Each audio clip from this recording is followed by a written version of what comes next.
OK, dernière section pour le mouvement circulaire. Cette fois, ce sera pas vraiment du mouvement circulaire, ce ne sera plus des cercles, mais des ellipses. Donc, on va aller voir en réalité qu'est-ce qu'une trajectoire d'une orbite ressemble. Donc, comme j'avais mentionné dans les dernières vidéos, c'était basé largement sur les données de Tycho Brahe, qui avait encore ensuite été extrapolé par Johannes Kepler. Donc, Johannes Kepler avait été capable d'analyser toutes les trajectoires enregistrées par Tycho. Donc, Johannes Kepler était l'apprenti ou l'étudiant de Tycho Brahe. Donc, il a tout hérité pendant quand Tycho Brahe est mort. Et il a été capable de dériver 3 lois. Donc, 3 lois encore. Ce n'est pas les 3 lois de Newton, mais maintenant, c'est les 3 lois du mouvement planétaire, vraiment.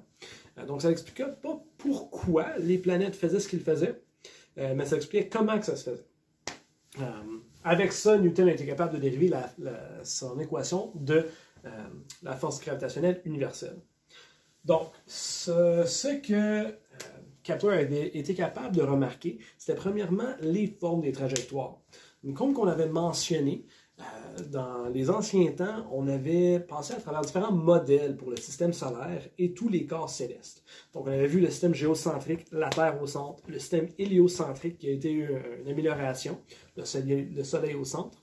Puis il y avait plusieurs cercles dans le temps-là. Hein. On voulait voir toutes des belles trajectoires circulaires à cause du cercle. C'est une belle forme parfaite, d'après les Grecs. Malheureusement, des cercles sur des cercles sur des cercles sur des cercles, c'était pas évident, ça ne fonctionnait pas exactement avec les observations. Donc, quand que Johannes Kepler a commencé à regarder ça, il a dit, mais regarde, screw it, on va tout lâcher les cercles, puis on va commencer à voir qu'est-ce que les données nous disent. Puis d'après ce qu'il a observé, c'est que les ellipses expliquaient beaucoup mieux les données qu'on observait. Puis ça fait même prédire certaines choses. Donc, ça fait prédire quand se passerait des éclipses, quand est-ce qu'on va voir certaines planètes pendant l'année, etc.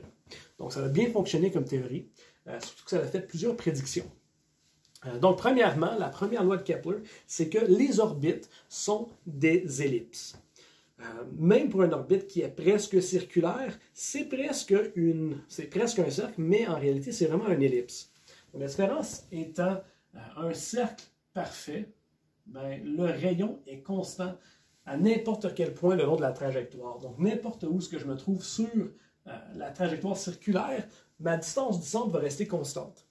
Avec une ellipse, ce n'est pas le cas. Avec une ellipse, on a ce qu'on appelle un foyer. En réalité, on va avoir 2 foyers. On va les séparer quand même assez. Et on voit une forme qui ressemble à ça. Là. Je ne dessine pas super bien. Il y a des façons de dessiner des ellipses que vous pouvez trouver en ligne. Tu mets 2 points fixes et tu utilises une corde. En tout cas, je n'ai pas le temps de le faire. Mais imaginez que ça serait comme 2 centres-ish. On appelle ça des foyers. Donc, ce que Kepler avait remarqué, c'est que un de ces foyers va être occupé par une masse centrale. Donc, pour le système solaire, la masse centrale, ça serait notre Soleil. On pourrait mettre le Soleil ici, puis on aurait la trajectoire de la Terre qui tourne alentour. Finalement, on remarque que la trajectoire de la Terre alentour du Soleil est presque circulaire. Donc, ça ressemble plus à un cercle qu'une ellipse de même. Donc, imagine qu'on rapproche tranquillement nos foyers jusqu'à temps qu'ils sont presque l'un à côté de l'autre. C'est presque un cercle. Mais en réalité, ce n'est pas nécessairement exactement un cercle. Ça arrive des fois que la Terre est plus loin du Soleil qu'autre temps. Non, ça n'a rien à faire avec les saisons. N'oubliez pas que les saisons, ça a à faire avec le montant de temps, de soleil, de temps ensoleillé qu'on a sur la Terre. Des fois, je parle avec mes élèves et ils demandent, c'est-tu à cause que quand on est loin du Soleil, il fait froid, puis quand on est proche? C'est une hypothèse. On peut la débattre quand même assez facilement. Quand c'est l'hiver dans l'hémisphère nord, dans l'hémisphère sud, c'est l'été. Donc, ça ne ferait pas de sens que quand on est loin, c'est plus froid d'un côté de la Terre, mais pas de l'autre. Ça ne fonctionne pas à ce point-là.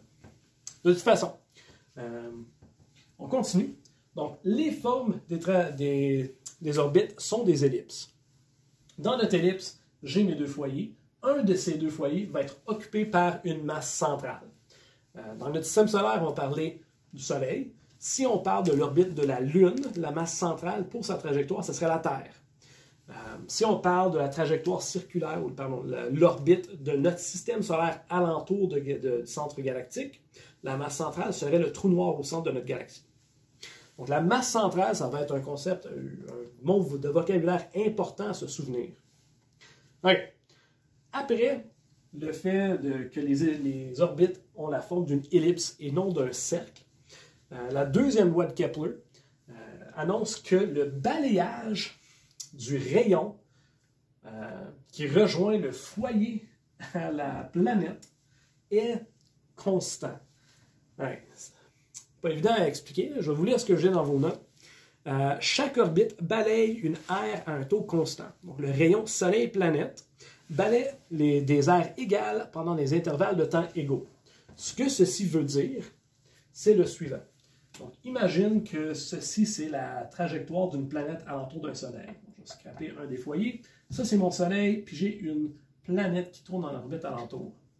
Si je prends un certain montant de temps delta t, okay, un intervalle de temps, pour que ma planète se passe d'un point initial à un point final, okay, sur sa trajectoire, elle a fait une certaine courbe, elle a parti une petite partie ici.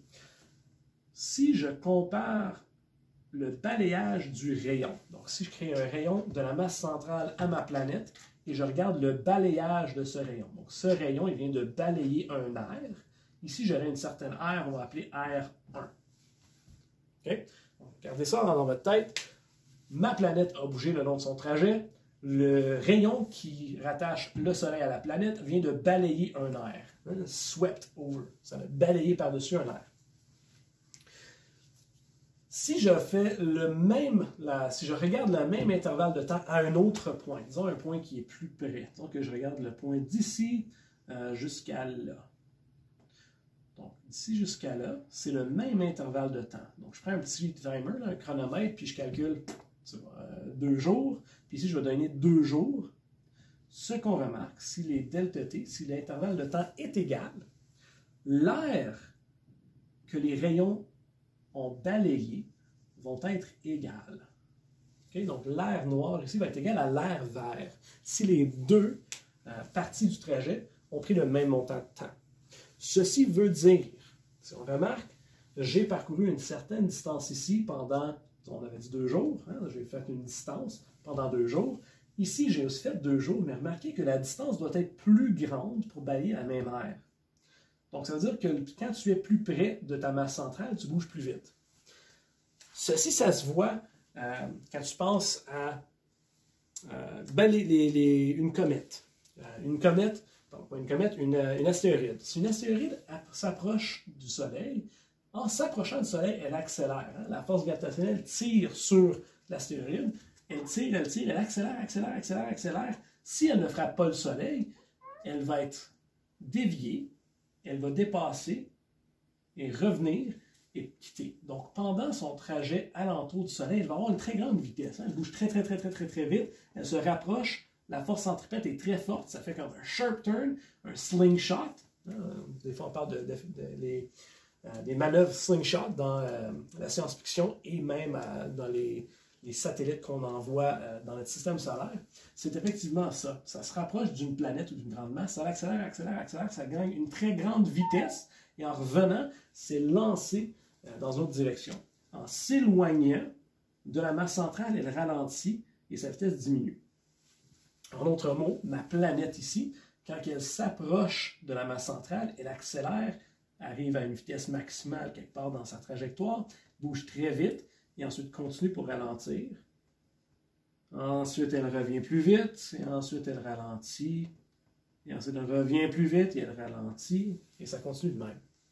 Donc, deuxième loi de Kepler, c'est que le balayage qui se produit par le rayon planète-soleil est constant. Donc, si je balaye un air à 1, l'air que j'ai balayé dans ma deuxième situation, à 2, va être égal à 1. Okay? Les deux seront égales. A2 et A1 seront égales si les deux temps sont égaux. Ça, c'est la deuxième loi de Kepler. La troisième, c'est une loi mathématique qui nous aide à analyser les trajectoires. Ce qu'il a trouvé et que Newton a confirmé plus tard, c'est une relation super intéressante, super importante. C'est que la période au carré par rapport au semi-grand axe, je vais parler de ça dans une seconde, cette valeur de l'orbite d'une planète ou de quelconque reste constant. Okay? Constant. Donc, si on revient à notre trajectoire elliptique, j'ai mon foyer, j'ai mon ellipse, j'ai un deuxième foyer qui est là. La valeur de A, c'est la semi-grande axe. La grande axe, c'est ça. La petite axe, c'est ça. Pour un cercle parfait, la semi-grande axe et la petite axe sont pareils. Si j'avais un cercle parfait, remarque que semi-grand axe et petit axe, c'est juste le diamètre, ça reste pareil. Pour un ellipse, ce n'est pas le cas. Donc, la valeur de A, c'est la semi-grande axe. Donc, ça serait la moitié de la grande axe. Effectivement, on va parler, ce n'est pas nécessairement le rayon moyen, mais c'est un peu synonyme pour ça. Okay? Donc, on va parler de semi-grand axe. Souvent, on va approximer à, ils vont nous donner le rayon moyen ou peu importe dans vos notes. Ce qui nous donne une distance qui parle d'un rayon ou de semi-grand axe, c'est notre valeur A ici. Donc, ce que Kepler avait déterminé, c'est que si tu connais la période de ton orbite, donc le temps que ça prend pour faire une orbite complète, et tu connais la grandeur de la semi-grand axe, on sait que cette valeur est constante pour une masse centrale. Ceci est important. La masse centrale dans notre système solaire, c'est le Soleil. Tout orbite alentour du Soleil. Ça, du jaune. Le marqueur jaune, là, tiens. Vert. Hein? Oh, il y a le jaune. Je vais vous allez voir. Si je mets mon Soleil ici,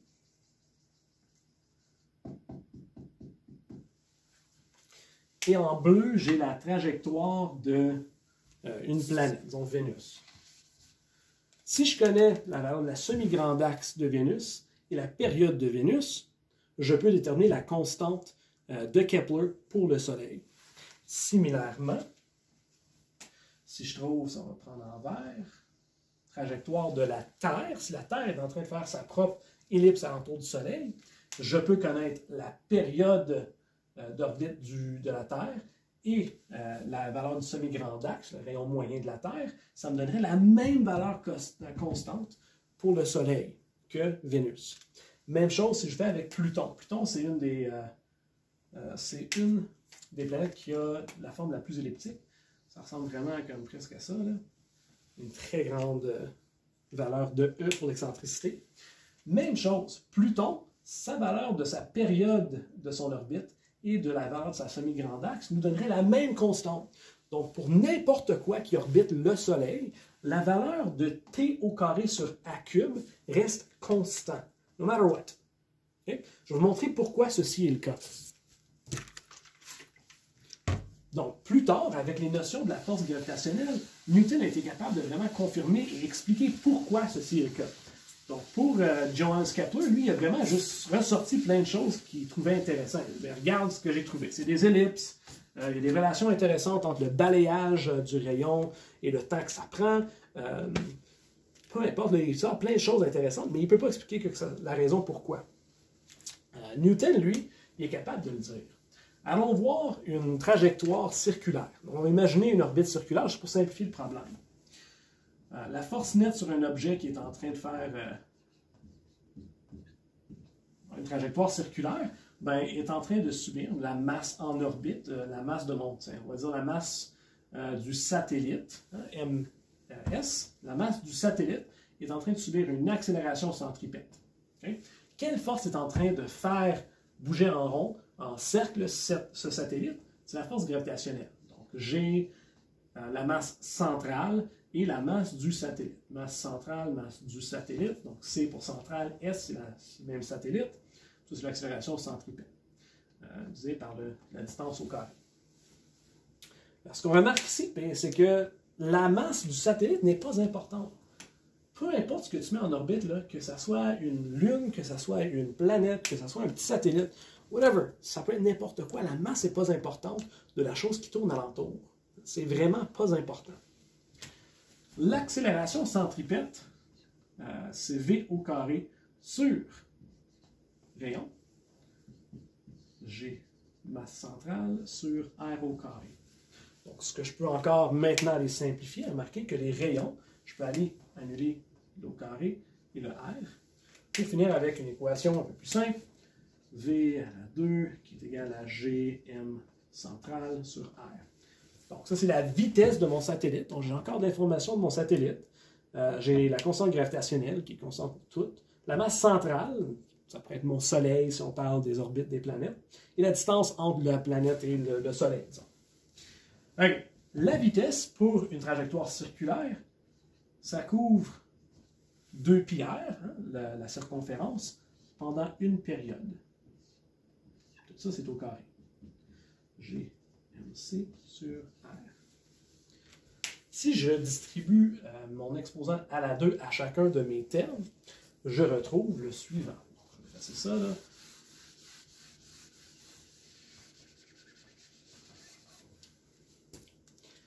On finit avec 4 pi au carré, R au carré, sur la période au carré, qui est égale à GmC sur R. Dérivation. Jusqu'à date, je pense être capable de suivre la logique que je suis en train de faire. Maintenant, ce que je veux faire, pour aller montrer que la constante pour la masse centrale, la constante de Kepler, dépend strictement seulement de la masse constante. Okay? Donc, je veux montrer que le rapport T au carré sur A cube, c'est une partie de l'équation, et de l'autre côté, c'est quelque chose qui est constant pour une masse centrale. Donc, ce que je vais faire, c'est de tout mettre l'information par rapport à mon satellite, hein, l'affaire qui est en train de tourner en rond, d'un côté, tout le reste de l'autre bord. Donc, mon satellite, je sais qu'il va avoir une certaine période, et je sais qu'il va avoir une certaine distance, hein, le rayon, le demi-grand axe, ce serait mon rayon. Donc, je vais avoir tous mes rayons et toutes mes périodes d'un côté, tout le reste de l'autre. On va voir, si je prends ma période, et je l'amène en haut, et je prends mon rayon, et je l'amène en bas, on pourrait terminer avec T2 sur A cube, qui est exactement ce qu'on avait tout à l'heure. Je prends ma constante gravitationnelle, je l'amène ici, ma masse centrale, je l'amène en bas, 4 pi2 sur GmC. Remarquez que ceci, c'est une constante pour une masse centrale. Donc, ce que je veux dire là, c'est que 4, c'est une constante, c'est juste un nombre. Pi, c'est la même chose, c'est juste un nombre. G, encore, c'est une constante, c'est juste un nombre. M, c'est ma masse centrale. Donc, autant que je ne change pas ma masse centrale, peu importe le satellite qui est en orbite, ce rapport va être vrai. Que ce soit la Terre, que ce soit Pluton, que ce soit un astéroïde, que ce soit un satellite, pas d'importance. Si j'ai quelque chose en orbite alentour de cette masse centrale, elle doit respecter cette constante avec ce rapport-là. On va faire une application de ça dans une seconde. OK. Donc, on va faire un premier exemple qui applique les lois de Kepler et des forces gravitationnelles qui s'appliquent aux orbites pour résoudre quelques petits problèmes. Donc, le problème qu'on a ici nous demande de déterminer la vitesse des deuxième et troisième planètes les plus proches du Soleil, donc Vénus et la Terre. Les planètes qui se trouvent plus près du Soleil tendent à avoir des trajectoires plus circulaires qu'elliptiques. Donc, ça, on pourrait quand même approximer nos trajectoires comme étant circulaires. Donc, on va exploiter ceci pour résoudre notre problème. Donc, pensons pour une masse quelconque qui est en train de subir une force nette. Hein? Puis si elle est en orbite, c'est à cause qu'il y a une force qui s'applique dessus. Donc, la force nette est égale à la somme de toutes les forces. Mon objet est en train de tracer un cercle. Donc, la Terre, Vénus, est en train de tourner en orbite alentour du Soleil. Donc, j'ai la masse de mon satellite qui est en train de subir une accélération centripète. Et ceci est dû à la force gravitationnelle. C'est la seule force qui est en train d'agir dans ce cas-ci. L'accélération centripète, V au carré sur R, ça c'est la masse de mon satellite. La force gravitationnelle entre les deux est donnée par l'équation G. Je vais mettre un M majuscule et un M minuscule ici. M majuscule va être ma grande masse, ma masse centrale, dans ce cas-ci la masse du Soleil. C'est par R au carré. Ce qu'on remarque qui est important, les masses des satellites ne sont pas importantes. On remarque que ce soit la masse de la Terre ou la masse de Vénus, ce n'est pas la masse qui va avoir un effet ici. Ça peut être n'importe quel objet qui est en orbite, mais ce qui ne se disparaît pas, disons, c'est le rayon. Il y a quand même un rayon qui est là. Donc, ça va vraiment être la distance de notre masse centrale qui va nous donner une certaine vitesse nécessaire. Je continue. J'ai m sur r. Donc, ma vitesse de mon satellite, ou la vitesse de mon satellite au carré, est égale à la constante gravitationnelle fois la masse centrale, dans ce cas le Soleil, divisé par la distance entre les deux, le centre des deux. Donc, si je continue, j'ai v racine carrée g m sur r. Donc ici, g constante gravitationnelle, m la masse du Soleil qu'ils nous ont donnée, r c'est la distance de mes deux satellites. Donc ici, on parle de satellite comme étant une Terre. Une Terre, oui, c'est considéré un satellite. Un satellite, c'est n'importe quoi qui va être en orbite alentour d'une masse centrale. Donc, la Lune est un satellite de la Terre est un satellite du Soleil, etc. Donc ici, disons que je cherche la vitesse de Vénus.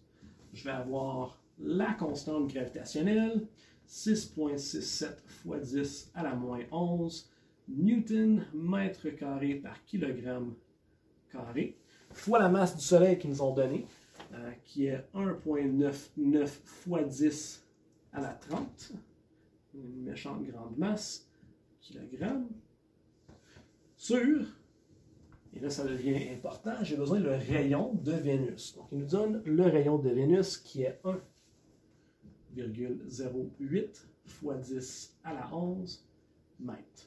Donc la vitesse de Vénus, la vitesse moyenne alentour de sa trajectoire circulaire ou presque circulaire, on trouve une valeur de 3,5057 blablabla fois 10 à la 4 mètres par seconde. On arrondit au chiffre significatif qui en est 3,51 fois 10 à la 4 mètres par seconde. Donc, voici la vitesse moyenne de Vénus quand elle est en orbite alentour du Soleil. On pourrait faire encore la même chose pour la Terre. Donc, tu peux écrire les démarches encore pour la Terre. On a déjà dérivé notre équation ici. Dans notre équation, nos valeurs, là, la constante gravitationnelle ne change pas, la masse centrale ne change pas. La seule chose qui va changer, ça va être le rayon d'orbite de la Terre ici. Donc, pour la vitesse de la Terre, on a juste à mettre à jour notre situation, notre problème. Et on trouve, avec un rayon de 1,49, un petit peu plus loin, 4,9 fois 10 à la 11 mètres, on trouve une vitesse moyenne de la Terre de 2,9846 fois 10 à la 4 mètres par seconde à 3 chiffres significatifs, 2,98 fois 10 à la 4 mètres par seconde. Donc voilà notre premier problème, la solution de notre premier problème. On passe à la prochaine dans juste une seconde. OK. Maintenant, on va aller voir un problème qui va prendre en considération la troisième loi de Newton. Pardon, la troisième loi de Kepler, pas Newton. De l'énoncé, le rayon moyen de l'orbite terrestre autour du Soleil est de 1,495 fois 10 à la 8, km. La période de révolution est de 365,26 jours, donc une année. Détermine la constante CS du Soleil. Donc la constante, comme on avait vu, la constante de Kepler, la constante du Soleil dans ce cas-ci, on va préciser que notre masse, c'est le Soleil, est égale à la période au carré sur le rayon moyen, ou la semi-grande axe, à la 3. Donc ici, je dois trouver c'est quoi cette valeur. C'est quoi la valeur de CS, la constante du Soleil. La période de notre Terre, est-ce qu'on la connaît? C'est une année complète, donc plus précisément 365,26 jours. Et le rayon moyen de la Terre étant à une orbite presque circulaire, on peut juste prendre le rayon moyen ici. Ils nous l'ont donné. Donc, la période, je vais avoir 365 365,26 jours. J'aimerais l'avoir en secondes. Donc, je vais vous faire fois 24 heures par jour, fois 60 minutes par heure, fois 60 secondes par minute. Et tout ça à la 2. Et pour le rayon moyen, ils nous l'ont donné juste explicitement 1,495 fois 10 à la 8 mètres. Et celui-ci, on met au cube. On est capable donc de déterminer la constante qui nous sort avec 2,98063 fois 10 à la négative 19. Et ici, on aurait des secondes carrées par mètre cube. Il y a différents types d'unités qu'on peut revoir. Remarquez même qu'étant une constante, on aurait pu inverser ceci et avoir effectivement 1 sur la constante du Soleil qui est égale à A cube sur T carré. Parfois, dans certains cours ou dans certains manuels, c'est cette constante qu'on va utiliser. Donc, ceci étant genre une autre type de constante. Constante du Soleil prime. Une autre façon de le faire, c'est juste l'inverse de ce nombre-là. Ça ne change pas grand-chose dans nos calculs. Rarement, est-ce qu'on va aller trouver c'est quoi exactement la constante du Soleil. Si c'est le cas, va voir tes unités de mesure pour voir c'est quel cas. Est-ce que j'ai période à la 2 sur le rayon cube ou est-ce que j'ai rayon cube sur période à la 2? Les unités vont te dire. Ici, j'ai du temps au carré sur une distance cube. Ça veut dire que c'est cette situation ici. OK. Donc, on vient de déterminer la constante du Soleil. Chiffre significatif, j'en ai 1, 2, 3, 4. 1, 2, 3, 4. Donc, j'en ai 4. CS 2,981, pardon, fois 10 à la moins 19 secondes carrées sur mètre cube. Voilà la réponse à partie A. Pour la partie B, on va prendre cette information, donc à l'aide de la Terre, en sachant la distance de la Terre au Soleil et en connaissant la période d'orbite de la Terre, on est capable de prendre cette information-là pour connaître quelque chose à propos de n'importe quoi qui orbite le Soleil. Cette constante est bonne pour n'importe quel corps qui orbite le Soleil. Donc, ceci est vrai pour toutes les planètes qui orbitent le Soleil, toutes les lunes, toutes les étoiles, pas vraiment d'étoiles qui orbitent le Soleil, mais n'importe quoi que tu pourrais penser qui est en orbite alentour du Soleil, ceci le respecte. Donc, on va aller prendre ceci puis on va aller l'appliquer à notre prochaine situation. La période de révolution d'un astéroïde autour du Soleil est de 8,1 fois 10 à la 7 secondes. Donc, on connaît la période d'un astéroïde alentour du Soleil. C'est quoi son rayon moyen de cette orbite? Donc, constante du Soleil est égale à la période au carré sur le rayon moyen à la 3. On vient de calculer la constante du Soleil à l'aide des données de la Terre. On connaît la période orbitale de notre astéroïde. C'est pas difficile à faire.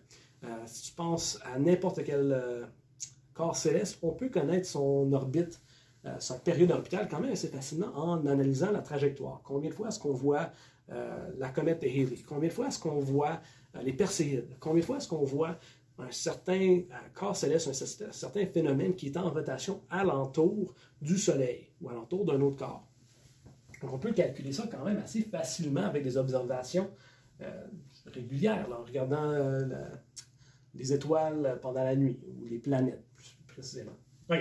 Donc ici, on connaît notre CS, notre constante du Soleil, on connaît la période, je cherche le rayon moyen, j'ai juste à l'isoler. Donc si j'isole le rayon moyen, je finis avec la racine cubique de la période au carré sur la constante du Soleil.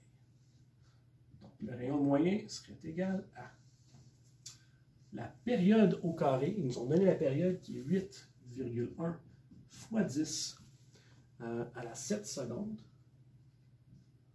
sur la constante du Soleil qu'on avait trouvée il y a 2 secondes, de quelques minutes, 2,98063 fois 10 à la moins 19 secondes. Oh, pardon, ça c'était des secondes carrées par mètre cube. voilà mon équation que je dois résoudre. Remarque bien que, oh, j'ai oublié mon exposant là 2 ici. Seconde au carré divisé par des secondes au carré. Mes secondes s'annulent. J'ai 1 sur mètre cube. Donc mes mètres cubes reviennent en haut au numérateur.